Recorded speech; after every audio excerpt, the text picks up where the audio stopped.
લખતર શહેરમાં આવેલ ખોડિયાર માર્બલ નજીક મેઇન લાઇનનો વાયર નમી જતા કારખાનાનો ગેટ ખોલતા અને બંધ કરતા સમયે પીજીવીસીએલનો કેબલ દરવાજા સાથે અથડાતા અગમ્ય કારણોસર કોઈ નાની મોટી જાનહાનિ કે જાનમાલને નુકસાન પહોંચશે તો તેના જવાબદાર કોણ તેવા અનેક સવાલો ઉઠી રહ્યા છે।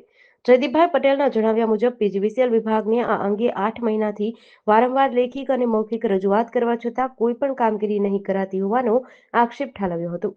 વધુમાં જણાવ્યા મુજબ પીજીવીસીએલ કચેરી ખાતેથી આજથી 3 મહિના પહેલા વીજપોલ પોતાના ટ્રેક્ટર સાથે ઢસડીને જે જગ્યાએ વીજપોલ નાખવાનો છે તે જગ્યાએ મૂકી દેવા છતાં કોઈ કામગીરી કરવામાં આવી નથી અને વીજપોલ જે છે તે જ હાલતમાં પડ્યો છે। ત્યારે આજે કચેરીમાં અધિકારીએ અરજદારને જણાવ્યું કે વીજપોલ નાખવાની જગ્યા પર ખોદકામ તમારે જાતે કરવાનું રહેશે તો શું આ જવાબદારી ગ્રાહકોની આવે છે તેવા વીજતંત્ર ઉપર પ્રશ્ન પણ કર્યા હતા।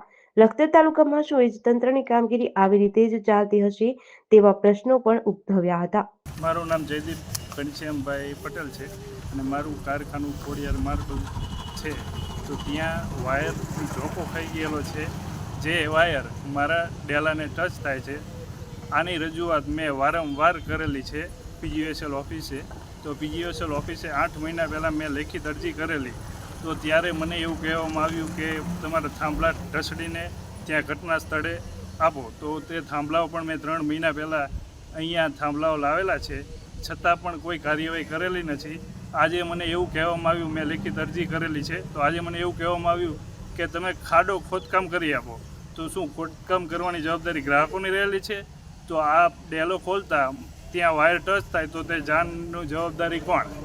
તો તે મેડમ દ્વારા એવું કહેવામાં આવેલું કે તમે તમતારે અરજી આપી દો, પણ અત્યારે કોઈ જ કાર્યવાહી થયેલી નથી। 8 મહિના સુધી કાર્યવાહી ન થાય તો પીજીવીસીએલ કરે છે શું?